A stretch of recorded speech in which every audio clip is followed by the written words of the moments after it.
Alors l'application Endzone Music est une application Android qui va être complétée par un programme PC pour permettre de créer de la musique à l'aide des gestes de l'utilisateur et ainsi lui fournir une nouvelle expérience en termes de création musicale. L'application ne va pas directement créer les sons, elle va plutôt permettre de contrôler des logiciels de musique assistée par ordinateur, aussi appelés logiciels de MAO, comme ici par exemple Ableton Live. C'est ensuite ces logiciels de MAO qui vont permettre de générer réellement les sons. Donc, notre système sera donc un contrôleur MIDI, MIDI étant le protocole qui permet de s'adresser à ce genre de logiciel, mais aussi à des logiciels par exemple de gestion de lumière. Et sera donc une interface qui va permettre de contrôler ces logiciels, un peu à la manière de ces interfaces, sauf qu'à la place d'utiliser des faders et des boutons, ce seront les gestes de l'utilisateur qui vont permettre de contrôler les logiciels. Donc notre système va fonctionner de la façon suivante. L'accéléromètre présent sur le smartphone va permettre de récupérer les mouvements de l'utilisateur et va ensuite envoyer ces données à l'ordinateur via Bluetooth qui va s'occuper de les traiter pour reconnaître le mouvement que l'utilisateur a fait et va ensuite associer à ce mouvement une instruction MIDI qui pourra ensuite être exploitée par des logiciels de MAO. Voyons ce que ça peut donner.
Pas mal, non?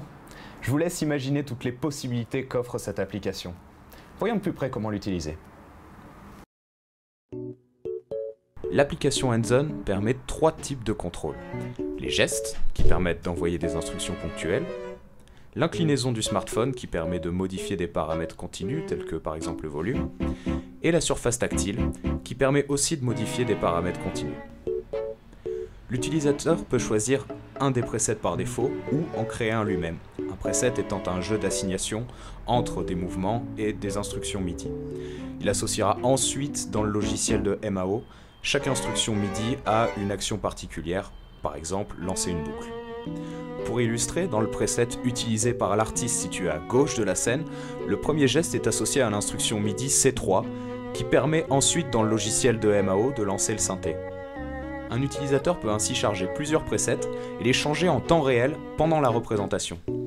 Comme ça, par exemple, l'artiste à gauche peut choisir en cours de représentation d'associer son mouvement circulaire à une autre instruction MIDI qui déclenchera une autre action dans le logiciel de MAO. Plusieurs utilisateurs peuvent se servir de l'application en même temps, chacun avec son smartphone. Chaque utilisateur charge les presets dont il va se servir et pourra ensuite envoyer ses propres instructions MIDI au logiciel de MAO. Les utilisateurs pourront ainsi créer de la musique à plusieurs. Il est également possible d'apprendre de nouveaux gestes à l'application. Pour cela, il suffit de passer en mode apprentissage. L'utilisateur répète ensuite le geste à apprendre 3 fois. Et il est désormais connu et pourra être utilisé comme les autres gestes. Écoutons ce que Daniel Brooks, chorégraphe, nous dit à propos de l'application Hands-On. Alors, il y a deux choses qui me plaisent vraiment dans cette application. La première, c'est la flexibilité, la liberté totale qu'on a au niveau de l'utilisation. C'est-à-dire que moi, je vais pouvoir associer n'importe quel geste à n'importe quelle commande sur le logiciel de MAO ou de gestion de lumière. Donc, je peux même rajouter mes propres gestes. Et en tant que chorégraphe, ça, bien sûr, c'est très intéressant. D'où le deuxième grand intérêt de cette application, c'est finalement qu'on crée un renversement entre le rôle du danseur et de la musique. Ce n'est plus le danseur qui vient danser sur la musique, c'est la musique qui suit le danseur.